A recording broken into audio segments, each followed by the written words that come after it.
O dia começava como qualquer outro. Ana, no corredor da escola, se despedia do filho antes das aulas. Enquanto isso, em um centro urbano, os caixas eletrônicos mostravam números vermelhos e mensagens de alerta. Carlos, um ministro nervoso, analisava o caos. As notícias de uma crise se espalhavam rapidamente entre os cidadãos. O pânico começou a se instalar. Gente apressada, alguns vendendo suas moedas, outros esquecendo a ordem na fila. Ana, ao voltar para casa, notou as caras preocupadas nas pessoas. O medo estava virando uma sombra sobre tudo. Ela não sabia, mas aquele dia mudaria o ritmo normal da vida de todos. O futuro tornava-se incerto. Eduardo se recosta na cadeira, a luz do monitor reflete seu rosto tenso. Os gráficos mostram uma queda abissal. A crise já chegou até ele. Ele olha ao redor. Os colegas, antes tão confiantes, agora trocam olhares de apreensão. O silêncio é pesado como um aviso. Um dos diretores quebra a quietude. Precisamos entender o que está acontecendo, isso não é normal. Eduardo sente o coração acelerar. Eduardo levanta a mão decidido. Isso pode ser uma manobra orquestrada. Precisamos investigar antes que seja tarde demais. Os olhares se voltam para ele, misto de admiração e dúvida. Alguém murmura: você realmente acha que alguém faria isso? Sim, fomos ingênuos por muito tempo. Agora temos que agir, responde Eduardo, fixando seu olhar no diretor. Um sorriso nervoso surge entre os colegas. A tensão se dissolve um pouco. Então vamos descobrir a verdade juntos, diz uma mulher. Eduardo se sente revigorado. Ele sabe que não pode desistir. Passa a mão no rosto, tomando um momento para respirar fundo. A atmosfera muda. A equipe começa a discutir estratégias, ideias fervem. A adrenalina toma conta, a luta pela verdade não pode esperar. Eduardo anota informações em um caderno, cada detalhe é crucial. A responsabilidade pesa em seus ombros, mas ele se recusa a falhar. No fundo, ele lembra de sua família e o que pode estar em jogo.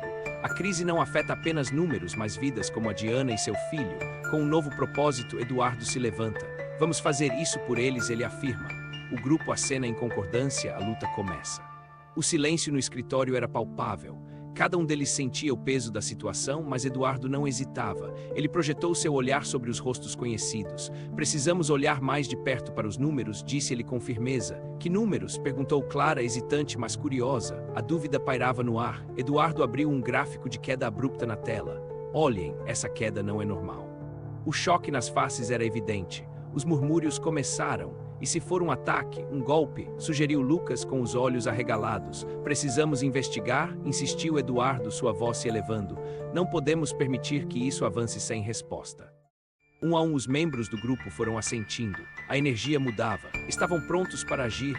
O que vamos fazer primeiro? Perguntou Clara, já percebendo que o plano precisava ser traçado. Eduardo sugeriu que eles analisassem os dados de transações recentes. A tensão se intensificava a cada momento. Enquanto examinavam os dados, Eduardo começou a notar algo, um padrão. Algo que ninguém mais havia percebido. Vejam isto, ele exclamou apontando para a tela. Estão ocorrendo transações em um intervalo preciso. Os olhos de todos se arregalaram novamente. Isso não pode ser uma coincidência, disse Lucas, trabalhando para compreender. Eduardo continuou: isso tem que ser parte de um protocolo. Precisamos entender o protocolo Phoenix 01 e onde ele está. Questionou Clara, inquieta. A incerteza se alastrava entre eles. Eduardo suspirou, sua mente agitada. Ainda não sei, mas vamos descobrir. Temos que nos apressar. Precisamos dividir as tarefas. Cada um investigará um aspecto, sugeriu Lucas com determinação renovada. Agindo como uma equipe, saíram da sala de reuniões, cada um buscando a sua missão. A sensação de urgência era palpável. Eduardo sentiu o coração acelerar. Aquela desconhecida determinação era sua maior aliada agora. Enquanto analisava os dados, uma mensagem anônima apareceu na tela: você não está sozinho. O frio na espinha começou. Eduardo olhou ao redor. Quem poderia saber disso? Murmurou para si mesmo, a pressão aumentando. Eduardo, o que aconteceu? Perguntou Clara, notando a expressão perturbada dele. Ele hesitou em responder. Apenas. Preciso de mais dados, respondeu ele, tentando controlar a ansiedade. A incerteza pairava no ar. Eduardo percebeu que aquela era uma corrida contra o tempo. O que estava prestes a acontecer poderia mudar tudo. Vamos descobrir o que realmente está acontecendo, ele decidiu. A batalha contra a insegurança tinha começado. Eduardo abriu a tela do computador, o coração acelerado. A mensagem fora clara: tempos sombrios estavam por vir. Havia algo muito maior em jogo. As horas se passaram e a tensão aumentava. Ele digitaria a senha que poderia abrir portas ou fechar todas as saídas. Era um risco que ele precisava correr. Quando o acesso se concretizou, seu estômago revirou-se. O que ele viu não era apenas preocupante, era aterrador. Informações de transações ocultas surgiram. Um aviso piscou na tela, a contagem regressiva começou. Eduardo percebeu que o colapso não era um evento isolado, mas uma orquestração intencional. As lágrimas brotavam em seus olhos enquanto ele lia sobre outras moedas em risco. Era um jogo mortal e ele precisava urgentemente de aliados. Eduardo decidiu contatar sua equipe. Disfarçou o desespero, mas sua voz tremia. Precisamos nos reunir. O tempo é curto. No instante seguinte, os rostos preocupados de seus amigos surgiram na tela. Você está certo? Isso não pode ser verdade, disse Clara, angustiada. Eduardo respirou fundo e explicou tudo. Cada palavra transbordava a urgência. Essas transações foram forjadas e nós podemos desmantelar isso. As discussões tornaram-se intensas. Robson, sempre cético, questionou: e se estivermos apenas dando mais poder a eles? A tensão era palpável. Eduardo sentiu a pressão crescendo.